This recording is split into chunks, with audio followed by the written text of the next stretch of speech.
এখানে উপস্থিত আসসালামু আলাইকুম। আপনারা সবাই ভালো আছেন? বিশেষ করে যারা আমার সাথে গাছের চারা রোপণ করবেন সবাই ভালো আছেন? আচ্ছা, আমি আলহামদুলিল্লাহ ভালো। আপনাদের এখন আমরা এখানে আজকে খুব সম্ভবত প্রায় 350 মতো চারা রোপণ করবো এই খালের দুপাশে। এ পাশে না, শুধু দুই পাশে 350 মতো চারা রোপণ করবো। আপনারা আমাদের দলের বিভিন্ন নেতাকর্মী সহ এলাকার মানুষ এখানে আছেন। আপনাদের সকলের কাছে আমার একটা আহ্বান থাকবে যে এই যে চারাটা আমরা আজকে রোপণ করব, এই চারাটা রোপণ করলে শুধু আজকে দায়িত্বটা আমাদের শেষ হয়ে যাবে না। এই এলাকায় যে সকল মানুষ থাকেন, খালের দুই পাশে যারা থাকেন এবং যারা আজকে চারাটা রোপণ করছেন, আপনারা হয়তো এখান থেকে আসতে যাওয়া করবেন আমাকে। আর বিশেষ করে এলাকায় যারা থাকেন, আমি আপনাদের সকলকে অনুরোধ করব যে এই প্রত্যেকটি গাছের, এই 350 গাছের যত্ন আমাদেরকে নিতে হবে। এই খালটা দেখেন কি সুন্দর, খালটা বয়ে যাচ্ছে। এই গাছটা ইনশাআল্লাহ যখন বড় হবে তখন এই খালটা দেখতে আরো অনেক সুন্দর হবে। এই খালের পাড় দিয়ে যতটুকু আমি দেখলাম, নিশ্চয়ই বিকেল বেলায় মানুষ আসে, মানুষ বসে, এই যে বেঞ্চগুলোতে বসে। এই গাছগুলো যখন বড় হবে, গাছগুলো দেখতে আরো সুন্দর হবে, তখন বসতে আরো ভালো লাগবে। এবং বেঞ্চের কাছে যেহেতু গাছগুলো স্বাভাবিক, গাছটা বড় হলে বাতাস যখন উঠবে, বেঞ্চে যারা বসে থাকবেন তারা নিশ্চয়ই আপনারা তখন বাতাসটা, আরামটা বোধ করবেন। একই সাথে আপনাদের কাছে আরেকটা আমার অনুরোধ থাকবে, এই যে খালটার নাম কি? সাগরদিঘি খাল। সাগরদিঘি খাল, এই খালটা এই এলাকার জন্য নিশ্চয়ই অত্যন্ত গুরুত্বপূর্ণ একটা খাল, সিটি কর্পোরেশনের খাল। এই খালটার যত্ন করাও কিন্তু শুধু সিটি কর্পোরেশনের একার দায়িত্ব না। এই খালটার যত্ন করার, খালের দুপাশে যে সকল মানুষ আছেন সকলকে আমাদেরকে এই খালটার যত্ন করতে হবে। আমরা যত্ন করতে, এই যে দেখবেন এই খালটা নিয়ে, এই খালটার মধ্যে পানির মধ্যে অনেক সময় অনেক বোতল টোতল আছে, এগুলো মিশে যাচ্ছে, প্লাস্টিকের বোতল, পলিথিন, কাগজ, টিস্যু পেপার সহ আরো বিভিন্ন। অর্থাৎ আমরা যারা এখানে আসি, পার্কে এসে হয়তো পানিটা খেলাম, ফেলে দিলাম খালের মধ্যে।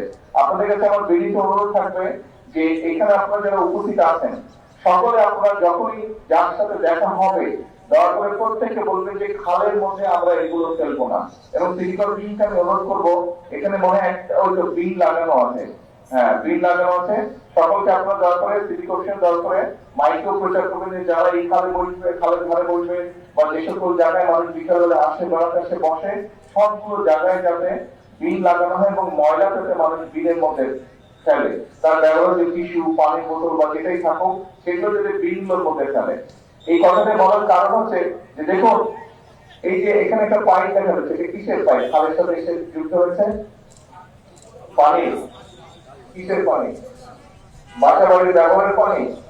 আচ্ছা, বাসা বাড়ির ব্যবহার পানি সিটি কর্পোরেশনের কাছে আমি অনুরোধ করবো যে আপনারা সেটার ড্রেনেজ সিস্টেম করুন, কিন্তু পানি বা সুয়েজ লাইনের কানেকশন খালের মধ্যে না রাখাই ভালো। এইগুলা যত কালে পরিবেশটা নষ্ট হয়ে যায়, এটা দূষিত হয়ে যায়। কাজে আমাদের নিজেদের পরিবেশ, আমাদের নিজেদেরকে রক্ষা করতে হবে।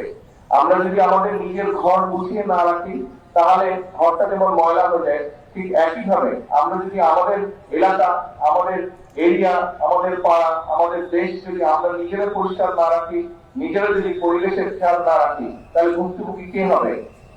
ভুক্তভোগী কে হবে? ভুক্তভোগী তো আমরাই হবো, তাই না? অন্য দেশের সুন্দর সুন্দর জায়গা নিয়ে আমরা আফসোস করবো, কিন্তু নিজের দেশের জায়গাগুলো সব আমরা নষ্ট করে দিব। কাজে আসেন আসেন আমরা সকলে মিলে, মুক্তিযুদ্ধ যখন হয়েছিল ধর্ম নির্বিশেষে সকল মানুষ মিলে, ধর্ম বর্ণ নির্বিশেষে সকল মানুষ মিলে আমরা যুদ্ধ করে দেশ স্বাধীন করেছিলাম। এই মাত্র কয়েকদিন আগের কথা, আমরা এই দেশ থেকে স্বৈরাচারকে বিদায় করেছি। সকল শ্রেণী পেশার, সকল ধর্ম মত নির্বিশেষে সকল শ্রেণী পেশার মানুষ রাজপথে নেমে এসে স্বৈরাচারকে এই দেশ থেকে হটিয়েছে। তার মানে আমরা সকলে মিলে যদি তাদের কাজ থেকে দেশের জন্য, মানুষের জন্য যে কাজগুলো ভালো, সেই কাজগুলো যদি আমরা করি তাহলে সকলে মিলে উপকৃত হয়। আসুন আজকে এই বৃক্ষরোপণের দিনে আমরা সকলে মিলে প্রতিশ্রুতিবদ্ধ হই যে আমাদের দেশের পরিবেশ ইনশাআল্লাহ প্রত্যেকে আমাদের যে যার যতটুকু অবস্থান আছে সেখান থেকে আমরা চেষ্টা করব আমরা যেখানে বসবাস করি, আমাদের আশেপাশের এলাকা, আমাদের ঘর বাড়ির আশেপাশের এলাকা, আমাদের অফিস আদালতের আশেপাশের এলাকা, আমাদের স্কুল কলেজের আশেপাশের এলাকা, আমাদের হাসপাতালের আশেপাশের এলাকাগুলো প্রত্যেকে আমরা চেষ্টা করব পরিবেশটা যাতে নষ্ট না হয়, পরিবেশটা যাতে সুন্দর থাকে, ভালো থাকে, সেটার আমরা চেষ্টা করব। আজকের এই দিনে এটি হোক আমাদের প্রত্যাশা, এটি হোক আমাদের প্রতিজ্ঞা।